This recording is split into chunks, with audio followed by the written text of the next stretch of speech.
வணக்கம் மக்களே! நீங்க கொல்லிமலை போறீங்கன்னா, மறக்காம இந்த வீடியோவ பார்த்துட்டு போங்க. ஏன்னு நான் வீடியோல சொல்றேன். நெறைய பேர் சம்மர் டைம்ல தான் போலாம் அப்படின்னு நெனைப்பீங்க. பட் அது கிடையாது. நான் இந்த கிளிப்பிங் ஆட் பண்றேன். அந்த கிளிப்ப பார்த்துட்டு அதுக்கப்புறம் நீங்களே டிசைட் பண்ணுங்க.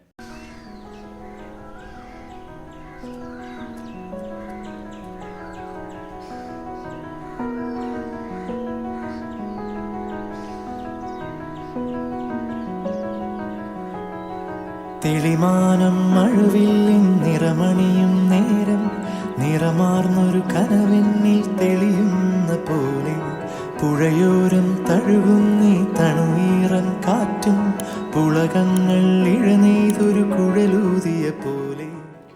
ஸோ கைஸ் கொல்லிமலையில பார்த்தீங்கன்னா, இந்த மாரி நெறைய ஸ்பாட்ஸ் இருக்கு. ஸோ இதெல்லாம் வந்து பார்த்தீங்கன்னா, நீங்க எந்த டைம்ல போனா நீங்க பார்க்க முடியுங்கிறத ஒரு லாங் வீடியோவா போட்டிருக்கேன். அண்ட் எங்கெங்கலாம் வந்து பார்த்தீங்கன்னா, மேஜர் ஸ்பாட்ஸ் இருக்குன்னு அதில நான் போட்டிருக்கேன். ஸோ மறக்காம அந்த வீடியோவ செக் பண்ணி பாருங்க. அண்ட் மறக்காம நம்ம சேனலுக்கு சப்ஸ்கிரைப் பண்ணிருங்க. வீடியோவும் லைக் பண்ணிருங்க.